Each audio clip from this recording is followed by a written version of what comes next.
Welcome to another edition of Chord of the Week, and this week we're going to talk about Volume 3 of the course Adventures in Gospel Harmony.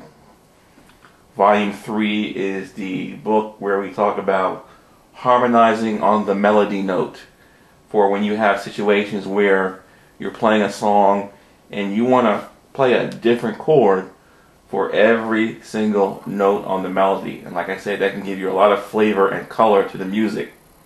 Now, here's another way you can use Volume 3, perhaps that you didn't think of. Suppose you don't want that much color. And suppose you're in the situation, which I'm sure you've been in a lot of times, where you're playing a chord and you're holding the chord and you don't know what to do. You simply want to play another chord. You don't want to change the melody. You just want to play a different chord. Volume 3 will come to the rescue and give you lots of choices, lots of chords that you can play where the melody note does not change. And let's just give you an example of that and hear how colorful and how rich these changes can be, where you just hold down the same melody note on top and you just cycle through a bunch of chord changes. Say, for example, we are in the key of E flat, and we happen to have a B flat on top. Now, B flat in the key of E flat is the fifth.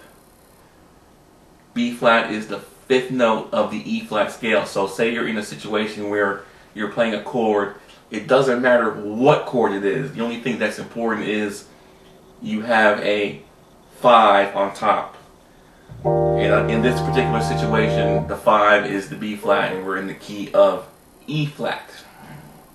So what you simply do is you open up the book, volume number 3, Adventures in Gospel Harmony, and you open to the chapter on harmonizing on the 5. Now, all of the chords in that particular chapter have the same melody note on top. So you're free to pick any one of those chords as the next possible chord after whatever chord you are playing. So, like I said, say for example, this is the chord which I'm playing. And you can have any other chord, but just for the sake of an example, this is the chord.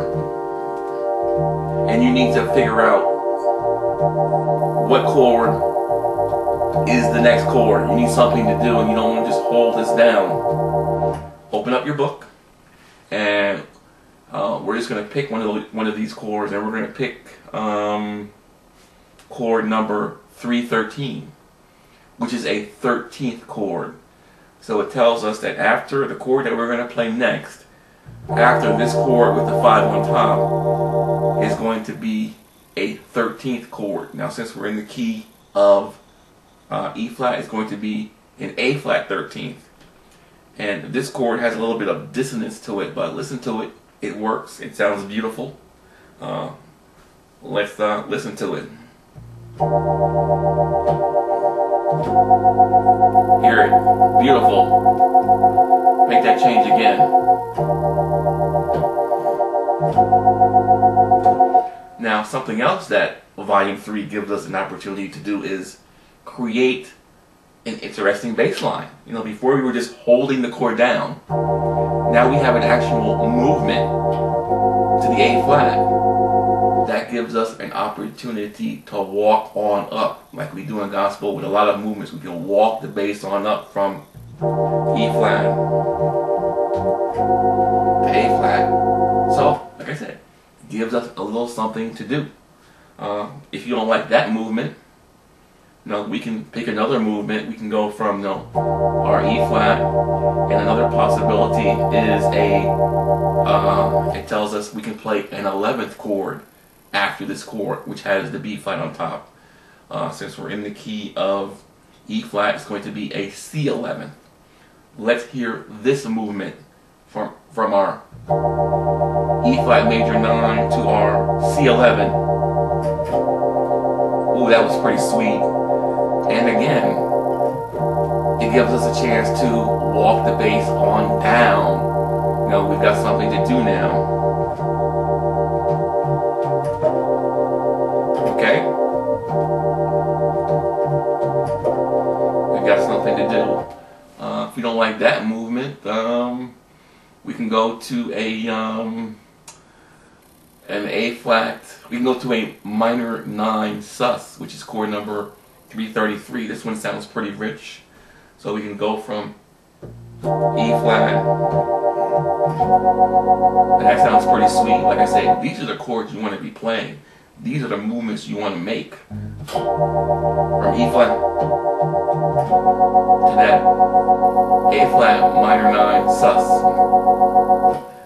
Like I said, if you don't like that movement, there's other movements you can make from this chord that you're holding down and you need something to do. You can move to chord number 249. It tells us to play a 7th, sharp 9, sharp 5. That would be the next chord to play if you're holding a 5 in the melody. Let's hear that movement. Now this one sounds really sweet. This is one of my favorites. Listen to this movement. Ooh. And we can even chain these movements together. You know, let's chain them together. Let's hook that one with the other, with the C one. Let's go from this E flat down to the C. Okay? Like I said, you could just, these are like Lego building blocks. You could hook them together. You know, you can create like a little gospel vamp. This is something I just came up with a few minutes ago, using some chords with that B flat on top. I mean, you can just imagine that's your whole song. The melody is just the B flat on top, nothing else. And let's add a little rhythm, and let's just play around and see what we can do, see how it sounds.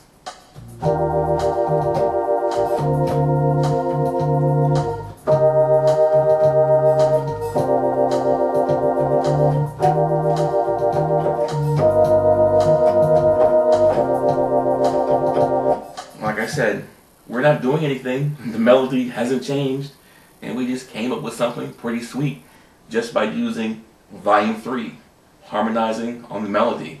Like I said, don't wait for us to finish the DVD. The DVD is in progress. It should be out by the middle of April. Don't wait for the DVD. The DVD is only going to complement the material in the course. So, check you later.